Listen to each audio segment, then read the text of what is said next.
Hello, everyone. This is Jason Owens. You are now here on episode 2 of the Jason Owens podcast, where we help you take your message to just one more person. Really excited today to talk with you about the results of my recent flash sale. So consider this a bit of a case study type podcast where we're going to take one particular aspect of my business and break it apart and show you all the inner workings, all the pieces, everything that went well, things that didn't, and discuss the overall results in themselves. So it's going to be a good episode. Really looking forward to this. And I am so happy that you have joined us here today. My wife and I are thrilled that hopefully, fingers crossed, God willing, next week at this time, our house in the Charlotte area will be sold. We, of course, moved here this past summer, and we are now coming to you from the thriving metropolis of Perkasie, Pennsylvania, located about an hour northwest of Philly. And things are going great for my wife. We transferred up here so that she could take advantage of a great new job opportunity. So I can tell you more about that in a different story. But the cool part is being an expert, being a person who has a bit of this laptop lifestyle, if you will, somebody who can travel, somebody who's portable. That has worked out very well for our family. So if you have a spouse who is working and is in more of a traditional job role where you kind of have to go where the opportunities are, having this type of job, having this type of business where you can pick up and move is great. So for people like us who, again, we're portable, we are creating lives that we can create information, package information, sell that information online virtually. And sometimes that means that we need to be present to deliver that info. Sometimes we can just put that on a 100% scalable product, right? So a book, a DVD, a learning platform. It's great. It is fantastic. It is very portable, and you can go where you need to go.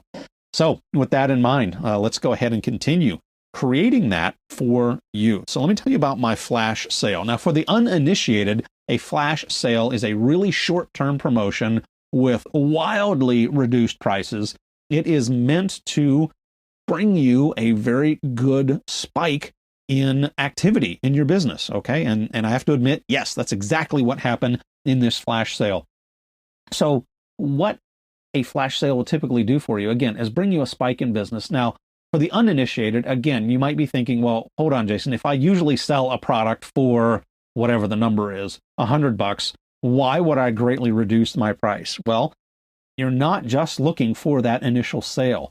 What I've heard said time and time again, and I'm now able to confirm that in my business, is that if you can get people to spend a little bit of money with you, they will most likely end up spending more money with you. So it is about helping establish a business relationship. It is about helping to establish even more and more trust in your clients, people who were prospects, and they're going to come along for this really small, low dollar offer. Okay, gives you a chance to work together and find out, all right, I like this person, or I think this person is not going to mix, right? There's not good chemistry there. Totally fine, right? So you intentionally design something that is really short, has a very quick and easy open and close point to it. So, for example, let's say that you have a book and maybe that book was on sale for, let me back up. The regular price on the book was $15, right? And you do a flash sale on the book. That's another example.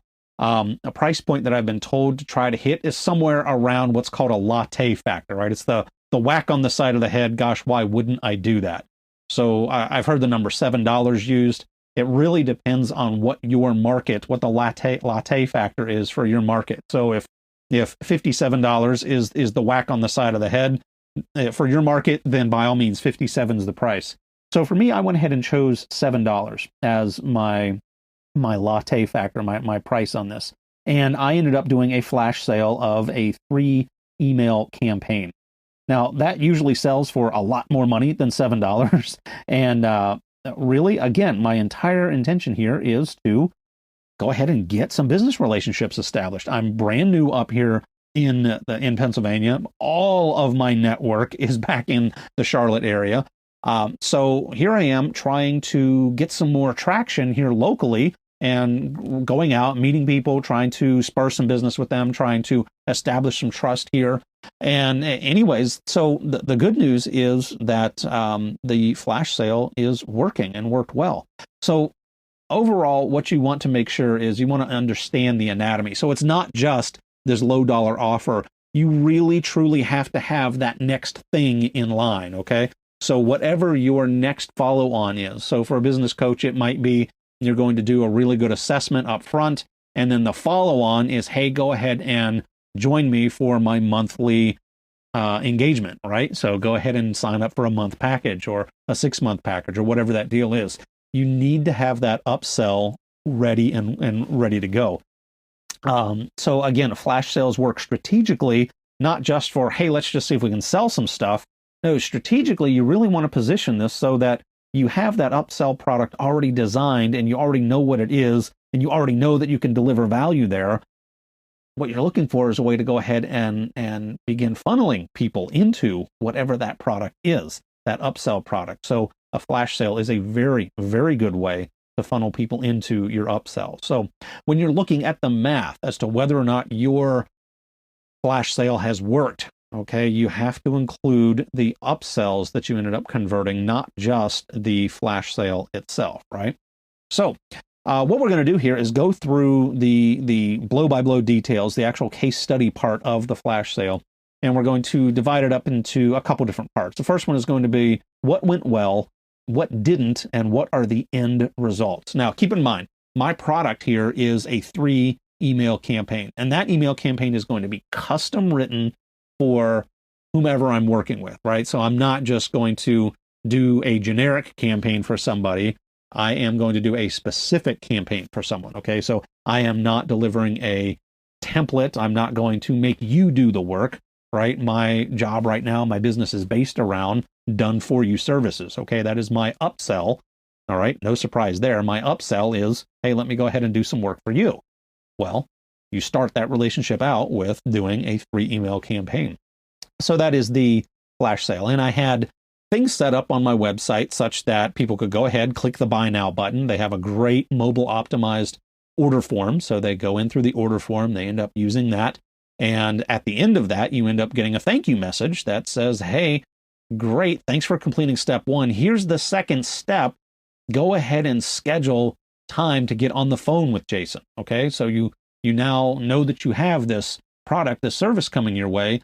Now Jason really needs to be on the phone with you so that you can work out the details. Okay, so there was a schedule now button, which led over to a tool that I use called TimeTrade. TimeTrade's a great tool. It is, without going into all the depth here, it simply allows people to schedule time with me in a way that's not going to interrupt other stuff that I already have on my calendar. So I can go on to that tool and I create effectively what are office hours. And I can say, okay, on Monday, I have these time slots open. On Tuesday, I'm going to have these time slots open. So anyway, the TimeTrade then works with my calendar that I have here on my Mac. And the cool part is I don't double schedule most often with TimeTrade. So that is the purchase sequence. So you go through, you see the email coming from me. The email then puts you over onto my sales page. The sales page has a thank you page. Sorry, the sales page has the order form, and then the thank you page from that. After the thank you page, it says, hey, go ahead and schedule time with Jason. So again, what I like about this is that you can take something, a similar approach yourself, in that once you sell whatever your thing is for your flash sale, you immediately want to try to get that phone ringing, right? You want to set up some time to do that one-on-one consultation with them. Because as great as email is, as great as social media is, I'm telling you, when it comes to conversions, being on the phone, being face-to-face, there's just no substitution for it. So anyway, I've been using that a little bit more in my business, and that's been working out very well. So again, so let's get into the nuts and bolts of the actual engagement itself. So I am going to deliver an email series to people. And most of the time what I've found, I would say more than half the time, the people that I'm working with don't really have an ongoing email platform. They're not really doing a continual outreach to their people. I mean, maybe once in a while they get to it.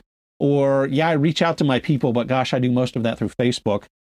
of course, this email system that I'm going to use will end up directly going into people's inboxes. So the question is, hey, what system do you use? If you're not using something, then let me go ahead and I'll just create a free MailChimp account for you. Okay, that's been my default, my go-to for quite some time, and that has worked out for the most part okay on this on this venture.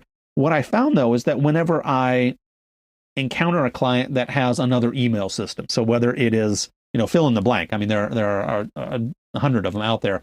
What I found is that each of these systems tends to have its own little quirk to it, right? So I might go into somebody's email platform and I'm trying to do something really simple, really basic, but can't figure it out because, of course, I've never used that particular platform before. So that was a little bit of the thing that I would say that didn't really work so well. Another thing that I looked in and found is, and this was a bit of a surprise, I was thinking that most email platforms these days will send out something called a responsive email, okay? So by responsive, it means that whenever you are viewing an email on a mobile device, that it looks different than it would look on a laptop or on a larger screen. And usually what happens is whenever you have a mobile compatible template, is that it will, because it's being viewed on a smaller screen, what happens is that it will treat any images, like if you have a book image on there or you have a picture of you and your family, it will treat that image differently and scale that image differently than it scales the text, okay? And the text on the email looks vastly different than if you were just to go ahead and print it out off of a printer or look at it on a computer screen. So anyway, with that in mind, I found a couple, more than one, found a couple out there that weren't really using the responsive templates. So it took a little bit of time to go ahead and work through that. Again, not the end of the world. What I found, though, is that I would invariably, on these different email platforms, I would end up kind of going down a rabbit hole, right? And that rabbit hole would be anything from, gosh, how do we find a responsive template? How do we funnel people in a particular direction? Gosh, how do we get this email to look good on an iPhone versus an Android, right? So I found myself once in a while going down a little bit of a rabbit hole. Now, to my own admission, that wound was very much self-inflicted every time. So if I had to do this again, I would probably put a cap on the amount of time that I would spend, right? So I'll do the email campaign with you, and we'll do this up to 3 hours worth of work or something like that. And if we have to go above and beyond that, well, then of course we'll end up talking about a little bit more of an extra fee for that. But anyway, so that's one thing that I would end up changing if I had to do this again. Overall, the big question is, well, Jason, did you get any revenue on this, right? Did you get any kind of revenue? Because let's face it, people are either going to be really excited about this offer and jump all over it, or they're just not going to see the point, and why bother? Because email marketing is dead, right? They might think that it doesn't work. Much to the contrary, email marketing is very, very much alive, as you will see here. Had a rather smallish list that I sent this out to. I really sent this to people that I would consider more of my tribe, people who are following me at, I would say, more of the closest levels. This is not, for the most part, this isn't cold traffic to the most part, and I'll explain that. I haven't sent something out to my tribe for, I would say, several months now, and that is a big smack in the side of the head for me, because, of course, I love email marketing and want to do more of it, but I haven't been in touch with my tribe, mainly due to fixing up a house this summer and moving, getting everything situated. So now that I'm here, getting back in the swing, it was a long time since I'd reached out to my tribe. So it was very much an unanticipated outreach. A lot of my people hadn't heard from me in quite a while. So I sent this out. It was to 63 people. All right. Again, for those of you out there who think that you need to have a list of 10,000 people in order to make any kind of money online, I will beg to differ. You can make all kinds of money through small lists. And I think there's plenty of evidence out there to support that. So I won't go down that path right now. But the big deal is, yes, you can make money from small lists. So, gosh, Jason, how many people did you have really take you up on this offer out of 63? I had 4. All right, so think of this as a conversion rate now, because conversion rates, we are all about conversion rates in this business. That is a 6% conversion rate. Now, again, that is not too bad considering I was emailing to, quite frankly, a pretty cold list. All right. So it had been a while, more than 90 days since I had reached out to the majority of this list. So that's a big deal. Now, again, as I said before, these flash sales can be a bit of work. Now, most of the time, a flash sale is going to be done on a product that is something that you've already created. All right. It might be an information product. It might be a technology product. Maybe it's a piece of software you're selling. It might be a learning program that you have to put in zero extra time for it. And I highly recommend using flash sales with those kinds of products.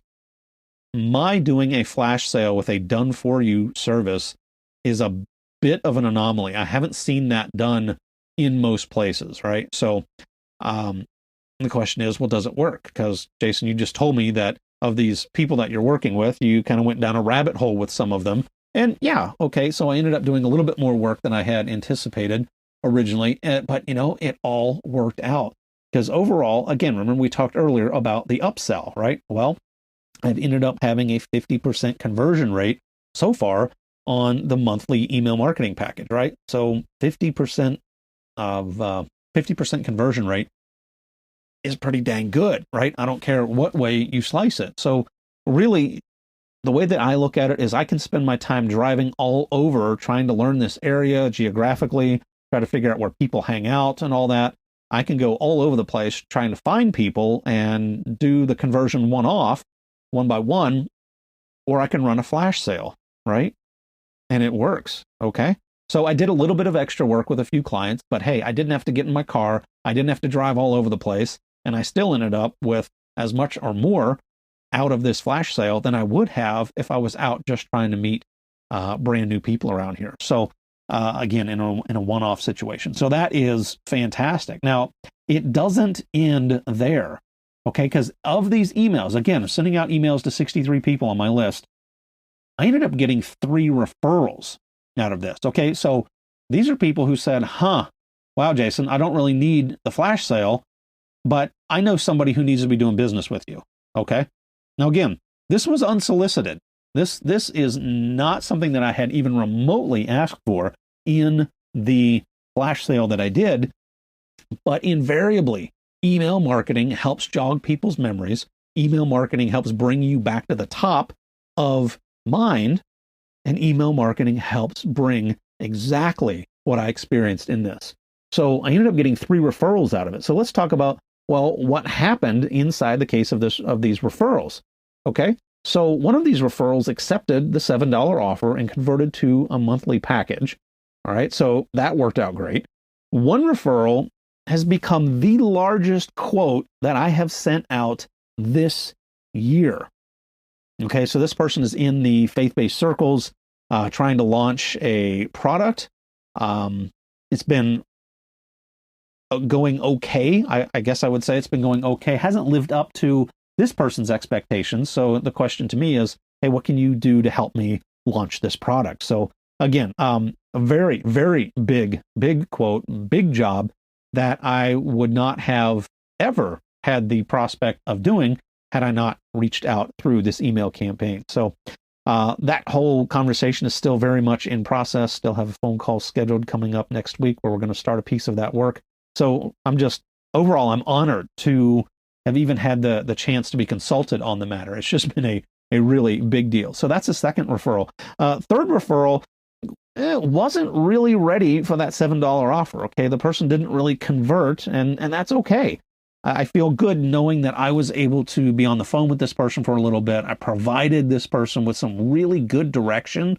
And in her words, I confirmed for her that she's on the right path, right? She's trying to get some stuff figured out, trying to understand the whole branding, the marketing, the upselling, the products, just trying to really get all this figured out. And again, not everyone's going to convert. So anyway, it's all good stuff, all good stuff. Now, let me share with you one more thing that happened out of this. And again, you will see this happen in every type of campaign that you run. You don't be surprised if you see this happen. Got a bit of a story that I can tell you behind it. I'll save it for another time, but here's the deal. A person saw the email and said, okay, I don't know that I need this, but hey, you obviously know what you're doing. can you come help me in my world, right? Can you come help me with my business? Because I need marketing backwards, forwards, and sideways. So again, it's great stuff. And another really good quote is going to come out of that.